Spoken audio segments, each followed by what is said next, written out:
Bonjour à toutes et à tous, bienvenue à ce nouveau Good Morning Market. Nous sommes le mardi 10 décembre 2019.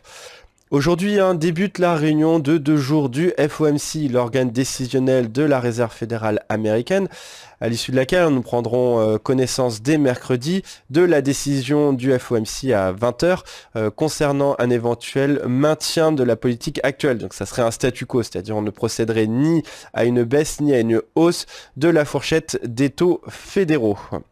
Alors concernant le calendrier économique du jour, donc calendrier économique qui est un petit peu allégé puisque nous prendrons connaissance à 10h30 de la croissance du PIB britannique concernant le troisième trimestre de l'année 2019. Alors cependant, ces données ne devraient pas avoir un impact significatif sur la livre sterling, mais également sur l'indice britannique, le FTSE 100, tout simplement parce que les opérateurs ont les yeux rivés sur jeudi, puisque jeudi, je vous rappelle que les électeurs britanniques sont appelés aux urnes afin d'élire un nouveau parlement. Et cela est très important puisque en cas de majorité conservatrice au Parlement britannique, dans ce cas-là, le Brexit devrait avoir lieu d'ici fin janvier. En revanche, s'il n'y a pas de majorité claire lors de la composition de ce Parlement britannique, cela pourrait conduire à un nouveau report du Brexit et voire même à un nouveau référendum concernant ce Brexit. Donc cette incertitude prendra fin jeudi. À partir de 11h du soir, heure de Paris, nous aurons déjà les premières estimations ce sont les sondages de sortie des urnes, donc qui permettront justement d'avoir une première estimation de l'indication des votes. Mais le résultat final, quant à lui, ne sera connu qu'à partir de au maximum 8h du matin, donc ça sera vendredi matin à 8h que nous aurons les résultats finaux concernant cette élection britannique. Alors ensuite, à 11h, nous allons prendre connaissance de l'indice You sur le sentiment économique en Allemagne pour le mois de décembre. Donc je vous rappelle que le mois précédent, l'indice You avait fait état d'un fort rebond concernant les anticipations et les attentes des opérateurs, des personnes interrogées lors de cette enquête.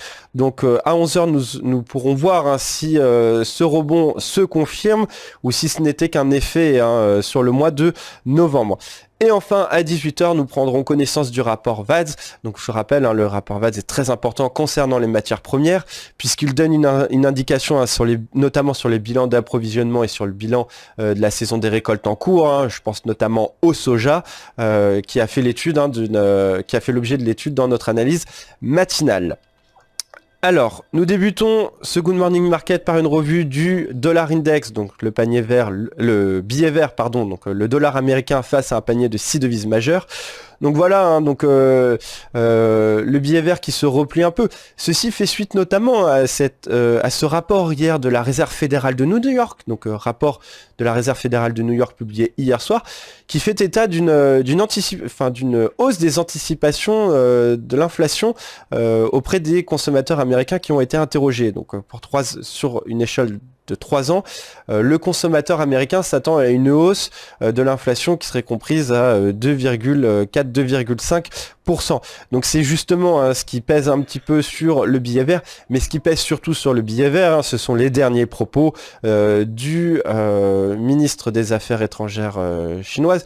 Donc le ministre qui a déclaré qu'il ne fallait pas que les États-Unis s'entêtent à avoir une rhétorique qu'ils avaient tenue lors de la guerre froide. Donc voilà, ce qui jette un petit peu le froid. C'est pour cette raison qu'on assiste à un repli sur les indices américains, un repli léger, mais un repli tout de même.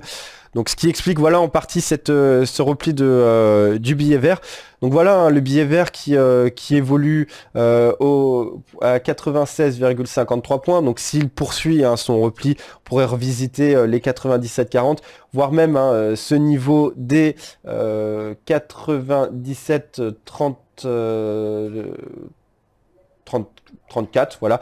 Donc niveau que nous avons déjà visité la semaine passée lors des 5 et 6 novembre. Donc que nous pourrions revisiter tout à fait aujourd'hui, suivant évidemment l'évolution de ce dossier commercial sino-américain. Donc Face à ce repli du billet vert, évidemment, l'euro en profite. L'euro accuse un léger rebond. Voilà, donc l'euro qui évolue toujours dans son nuage. Ce qui veut dire, selon la méthode Ishimoku, que les prix sont à l'équilibre.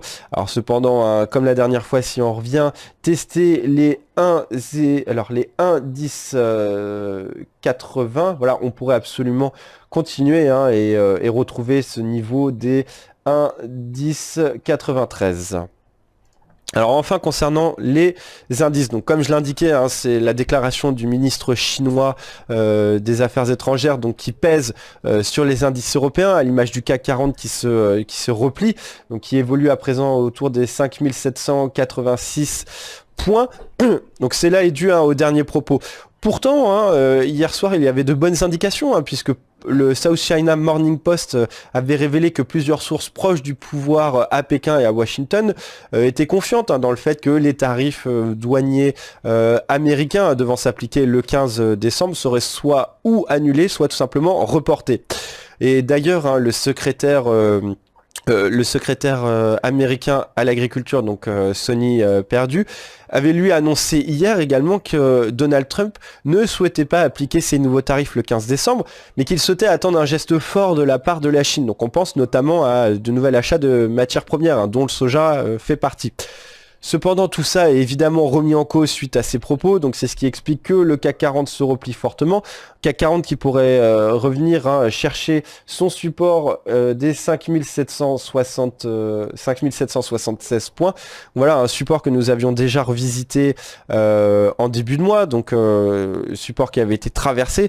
Donc il faudra voir, parce que si le support est à nouveau traversé, on pourrait dans un premier temps venir chercher le niveau des 5743 et pourquoi pas le niveau des 5693. Mais pour ça, il faudrait vraiment que les relations, que les commentaires, soit chinois, soit américains, soient vraiment très mauvais pour entraîner les indices au plus bas. Alors pareil, même son de cloche sur l'indice allemand qui est repassé sous les 13 000 points, puisqu'il est venu tester ici son support à 12 950 points.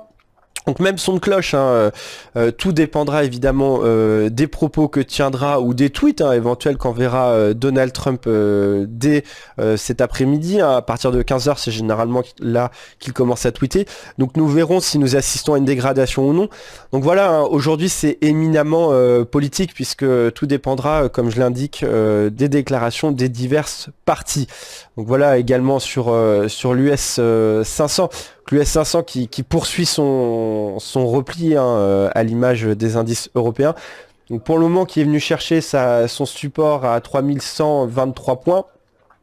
Donc pareil, suivant les dégradations, on pourrait assister, voilà, il pourrait revenir chercher les 3113 points. Ou bien, si cela s'améliore, on pourrait retrouver cet élan haussier, donc pour revenir chercher les 3132, 3136 points sur l'US 500.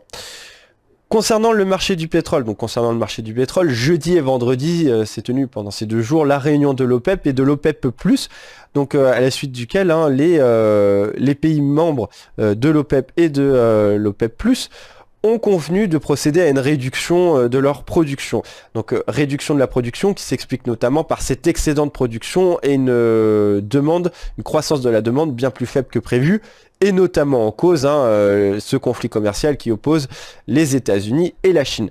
Donc ce qu'il est intéressant de voir sur le pétrole, c'est que voilà, cette trendline en jaune représente vraiment le cloisonnement entre marché haussier et marché baissier. Donc vous voyez que quand les cours évolue au-dessus de cette trendline jaune, le sentiment est fortement haussier sur le pétrole. Vous pouvez voir, voilà, dès qu'on traverse à la hausse cette trendline, les cours du pétrole continuent de progresser jusqu'à la résistance oblique formée par son canal ascendant ici.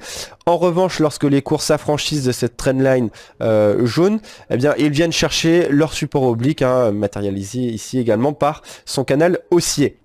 Alors, cependant, les fondamentaux sur le pétrole plaident pour plutôt un marché du pétrole baissier, parce que malgré cette réduction de la production qui a été décidée donc par les pays membres de l'OPEP et de l'OPEP+, Force est de constater qu'au premier trimestre 2020, les cours du pétrole seront, la production sera toujours excédentaire par rapport à la demande, ce qui devrait donc au mieux maintenir les cours du pétrole sous les 60 $, donc les cours qui pourraient venir les chercher, mais toujours évoluer en dessous, ou au pire, dans le scénario haussier, donc au mieux pour le scénario baissier, on pourrait revenir chercher ce niveau des 54 $. Donc à ce sujet, de nombreuses études menées par plusieurs banques américaines voit un prix du pétrole fermement en dessous des 60 $ le baril, alors que c'est même l'objectif de l'Arabie Saoudite. Son objectif, c'est de ramener les cours du pétrole à 60 $. Fait intéressant cependant, c'est que l'Iran, l'Iran a voté son budget pour l'année 2020 hier, donc l'Iran qui est un des pays membres de l'OPEP, un producteur de pétrole, l'Iran qui a fixé pour son budget 2020 le baril à 50 $. Donc vous voyez, donc c'est exactement ce qui devrait se passer pour ce premier trimestre de l'année 2020 et même pour les jours à venir, une oscillation, justement une évolution entre ces 60 $, donc juste ici, que nous ne sommes même pas venus chercher vendredi, donc les 60 $, jusque 55 $, donc cette fourchette, sachant que l'Iran, comme je l'ai indiqué, voit un prix du baril à 50 $. Donc 50 $, nous sommes ici, c'est le bas de cette fourchette de négociation sur l'année 2019. Alors, concernant à présent le soja. Alors concernant le soja, comme je l'ai indiqué dans l'analyse matinale, c'est vraiment l'indicateur des relations commerciales sino-américaines, puisque les États-Unis exportent massivement du soja vers la Chine et la Chine importe massivement du soja en provenance des États-Unis. Enfin, importé massivement. Tout ça est mis forcément au passé, puisque cette guerre commerciale opposant les États-Unis à la Chine a rabattu les cartes concernant ces exportations et importations de soja américain. Donc, comme je l'ai indiqué, pour le moment, donc les cours du soja évoluent sous les retracements des 50% de Fibonacci à 913 $. Donc c'est intéressant puisque suite aux propos notamment du ministre chinois des Affaires étrangères, nous avons assisté à un recul sur les cours du soja et les cours du soja repartent à la hausse. Donc pensez-y, ça pourrait vous donner un indicateur avancé, notamment concernant l'évolution probable des indices, qu'ils soient américains ou européen. Je vous remercie d'avoir suivi ce Good Morning Market. N'hésitez pas à partager, liker ou même commenter cette vidéo. Je vous souhaite à toutes et à tous une excellente journée et une très bonne séance de trading. Au revoir.